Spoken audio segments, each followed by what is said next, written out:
Assalamualaikum teman-teman semua, selamat sore, selamat ketemu lagi dengan channel saya, channel Bang Acim. Sore ini saya akan merekam perjalanan trip pulang kerja di sore ini pukul 15.30 ya teman-teman. Seperti biasa, saya akan melewati rute ini. Ini adalah jalan Kopo Margahayu Soreang. Jalan Kopo Margahayu Soreang ini merupakan jalan utama penghubung kota Bandung dan kota Soreang dan kota-kota lainnya seperti Banjaran, Ciwidey, Pangalengan. Dan kalau di hari libur, rute ini mungkin agak sedikit macet ya, karena banyak wisatawan yang mengarah ke Bandung Selatan tersebut. Dulu sebelum ada jalan tol Seroja, jalur ini merupakan jalur utama. Jadi pada saat hari libur panjang atau hari libur biasa pun jalur ini akan sangat macet teman-teman. Namun untuk saat ini mungkin sudah ada jalan alternatif, yaitu jalan tol Seroja bagi warga yang dari luar kota Bandung yang menuju ke Soreang maupun ke Banjaran bisa menggunakan jalan tol Seroja, nanti keluarnya di gerbang tol Soreang teman-teman. Nah, ini kita melewati flyover jalan tol Padalenyi yang menghubungkan Padalarang Cileunyi. Nah, ini di sebelah kanan ada mall namanya Miko Mall. Nanti di depan sebelah kiri itu ada Jogja.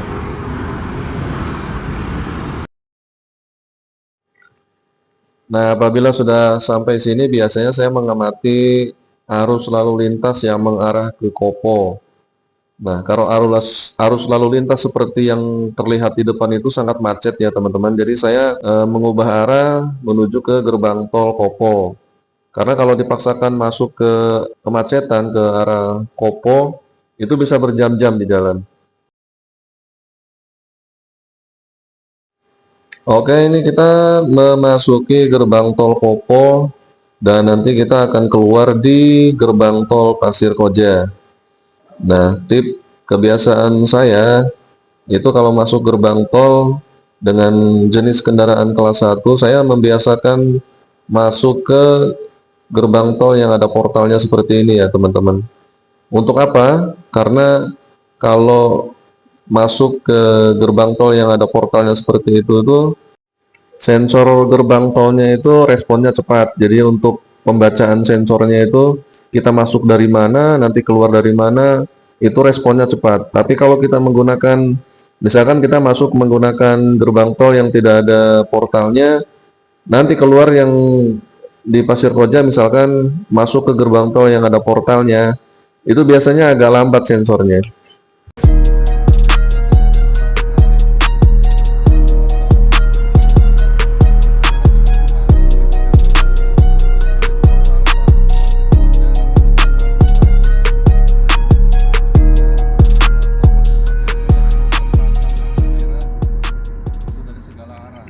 Oke, di sini saya ngambil lurus karena itu kalau yang jalur yang ke kiri itu menuju ke Cileunyi ya, teman-teman. Ini saya ngambil lurus, nanti akan masuk ke dan bergabung ke jalan tol Padalenyi.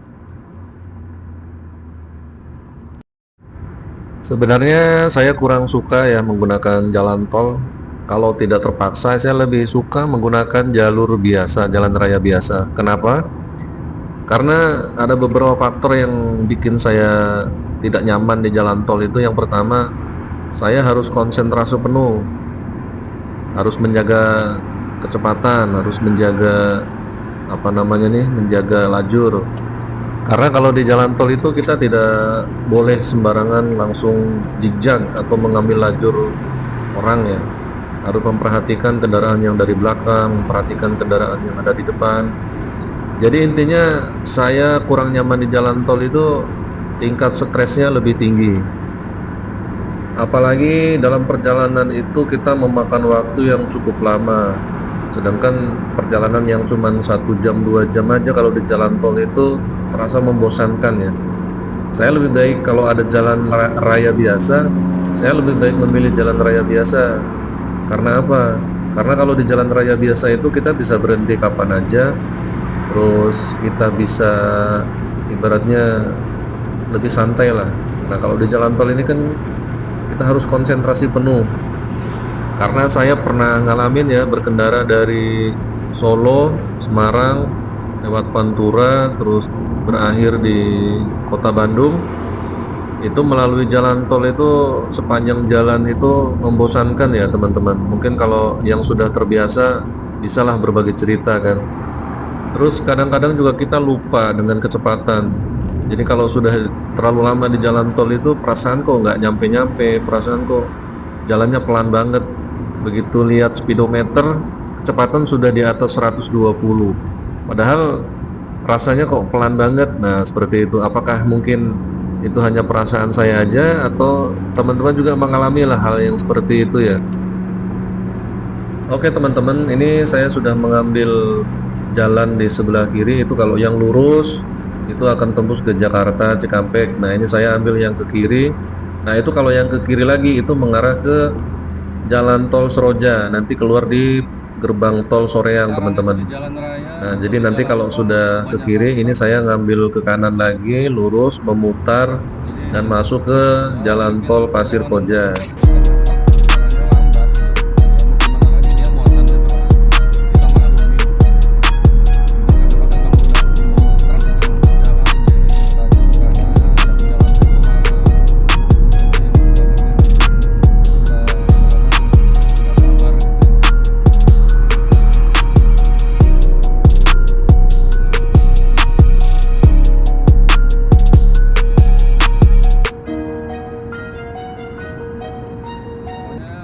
Kecepatan aman di jalan tol itu ya kecepatannya di bawah 100.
Nah, pas di kilometer ini saya agak sedikit kaget ya, karena melihat ada seseorang yang sedang jalan kaki menggunakan jubah putih, jalan di pinggir jalan tol itu mepet banget ke garis putih. Nah, perhatikan yang sosok orang yang berjubah putih di depan ini ya.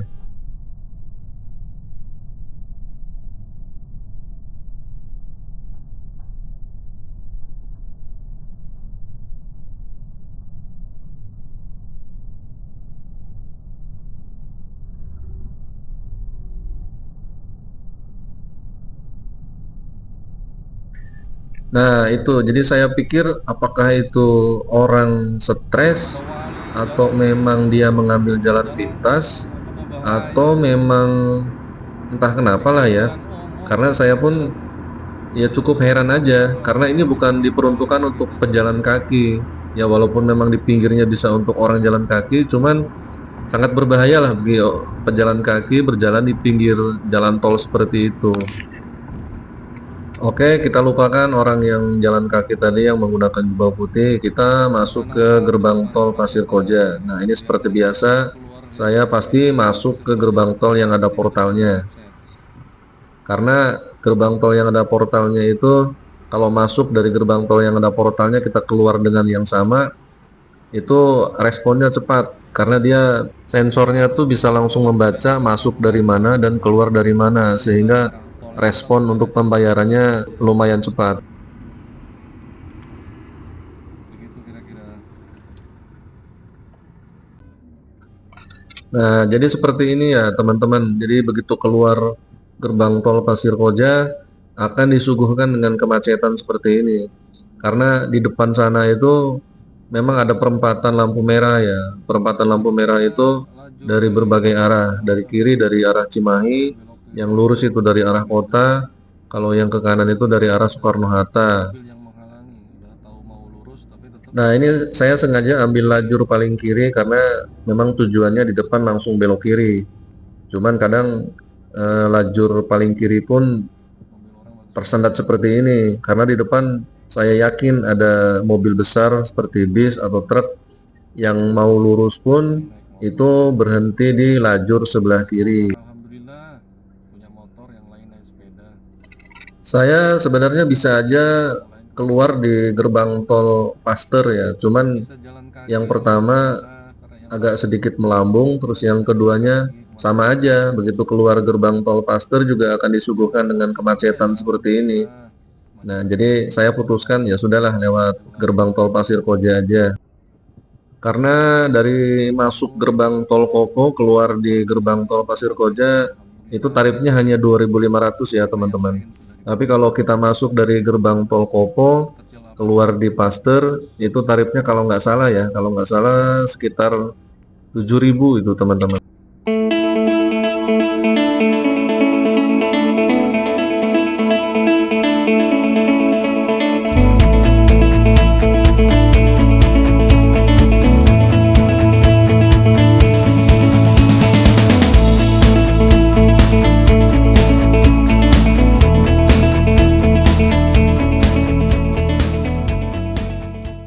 Nah gini, harusnya yang lajur kiri itu jangan terhalang, harusnya dikasih jalan buat, karena kita langsung belok kiri itu guys. Sebenarnya saya mau nyari tempat ganti ban, cuman belum nemu dan takutnya mahal. Nanti aja lah kalau sudah ada waktu santai atau keluar. Oke teman-teman, kita sudah berada di Jalan Soekarno-Hatta. Jadi Jalan Soekarno-Hatta ini menghubungkan Bandung Timur dan Cimahi ya. Dari Bandung Timur mulai masuk dari daerah mana tuh ya? Daerah Cibiru. Nah, nanti ujungnya ada di depan sini nanti.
Nah, ini teman-teman ya, ini di depan ini ada bundaran lampu merah. Itu ya kalau ke kiri ke Cimahi, itu yang dari kanan itu dari arah kota, dari Jamaika. Nah, saya nanti akan ambil lurus. Nah, ini simpang ini adalah ujungnya Jalan Soekarno-Hatta ya.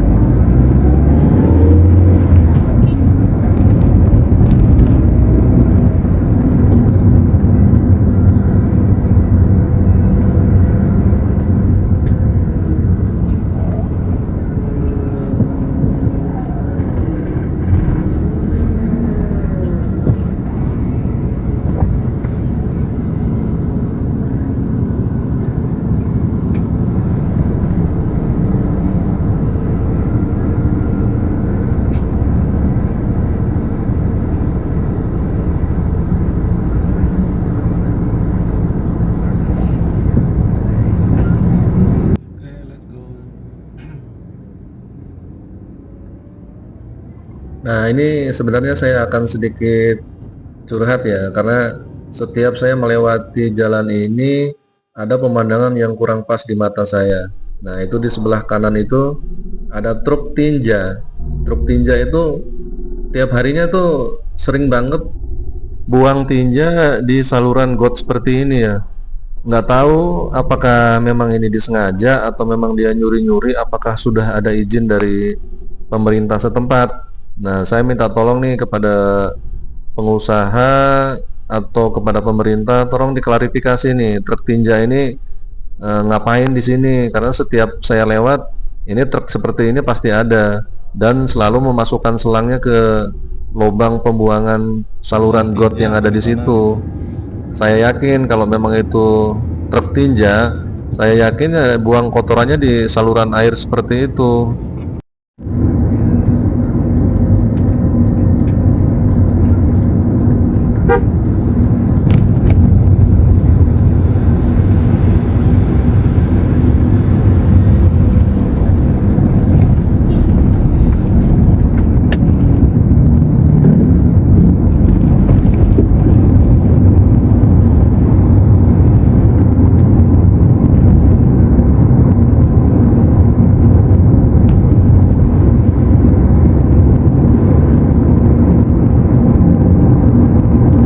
Nggak terlalu macet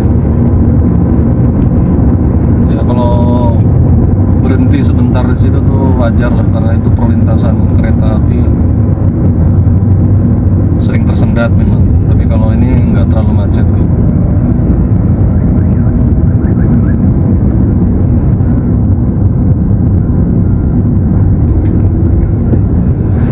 Kapan selesainya nih? Kayak nggak ada progresnya terhenti. Rumah ini kayaknya udah lama ditinggalin. Sayang banget, rumah di pinggir jalan gini sebenarnya nilainya miliaran. Sayang banget ya.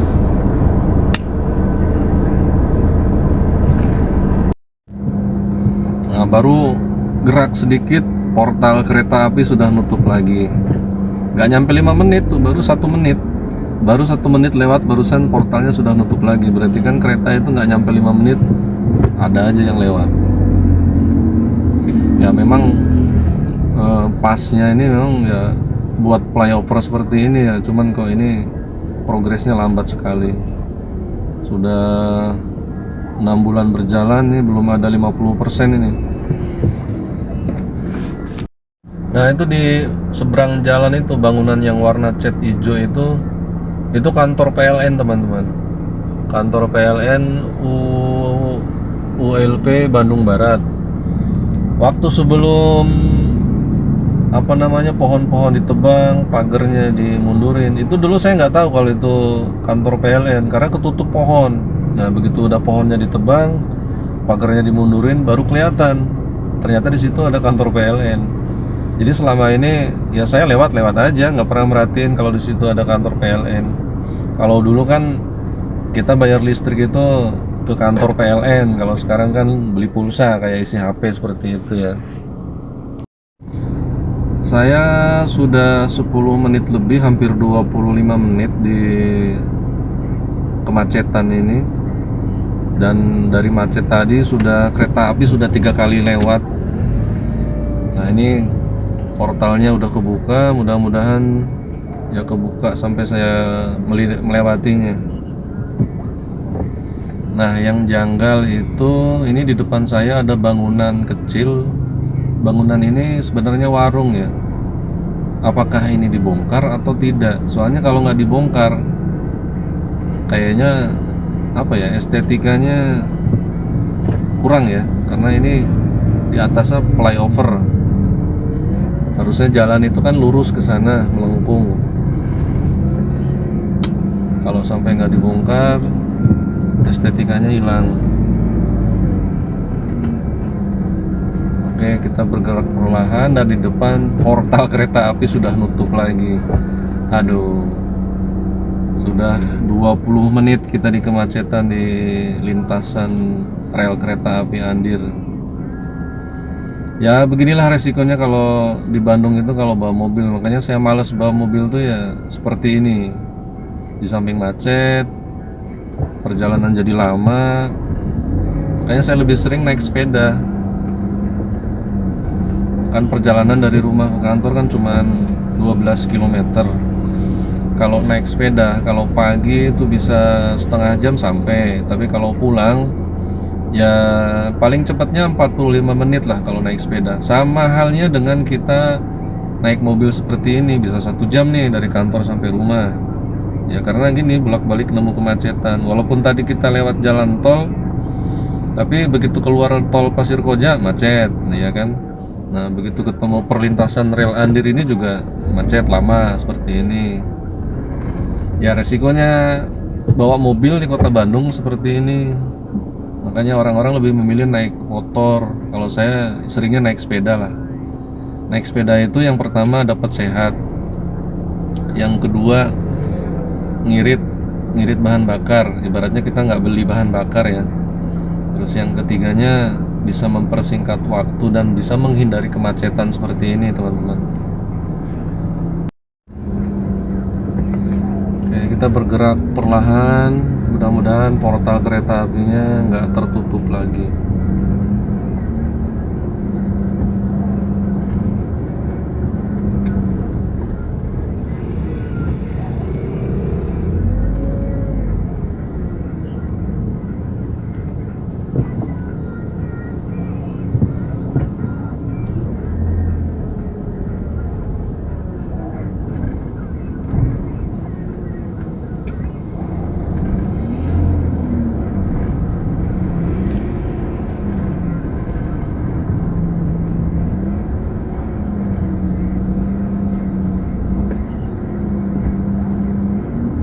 Bergerak perlahan, 2 meter yang penting pasti.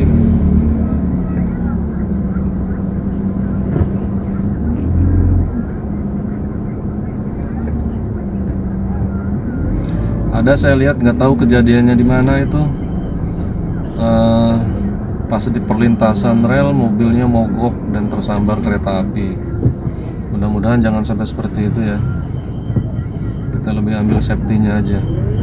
Nah seperti ini ya, perlintasan Andir ini ada yang dari Gang Maleber keluar, nanti ada yang dari arah sana masuk ke Gang Maleber, akhirnya kendaraannya jadi tersendat.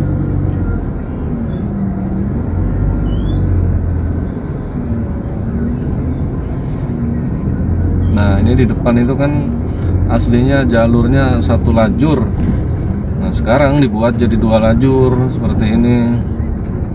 Nah dari arah sana macet, dari arah sini juga macet.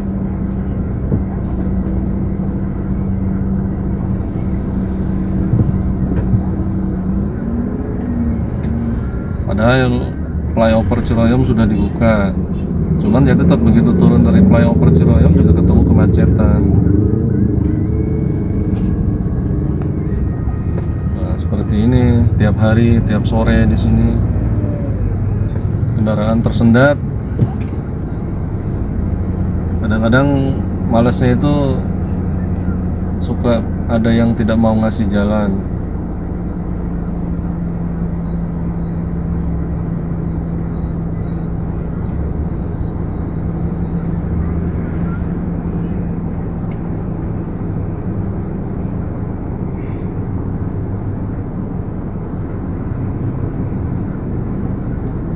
Sebenarnya kalau saran saya, gerbang Husein ini dibuka dan untuk arus yang dari arah sini lurus masuk ke depan bandara belok kanan, itu bisa menghindari kemacetan.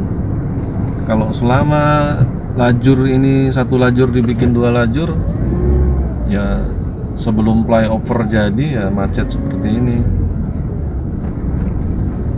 Nah kan seperti ini,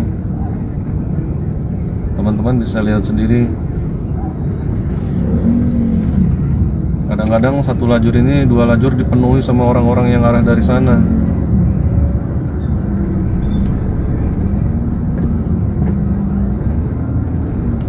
Nah itu mau kemana lagi Bu, yang plat kuning itu?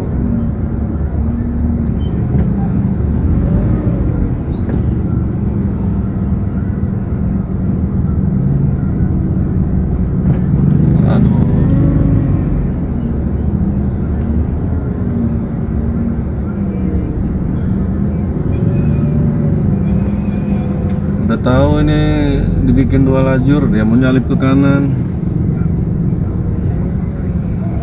Nah kan, jadinya 2 lajur gini.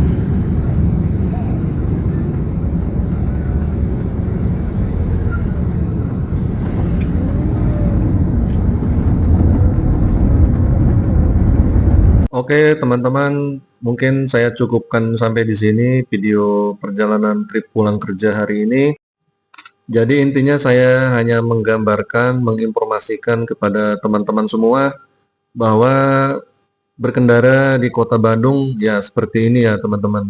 Jadi terima kasih bagi teman-teman yang sudah nonton video saya sampai habis. Semoga Allah Subhanahu wa Ta'ala memberi kita semua selalu kesehatan dan keselamatan. Dan jangan lupa subscribe, like, dan komen untuk biar saya lebih semangat lagi untuk membuat konten-konten berikutnya. Terima kasih teman-teman semua. Saya akhiri. Assalamualaikum warahmatullahi wabarakatuh.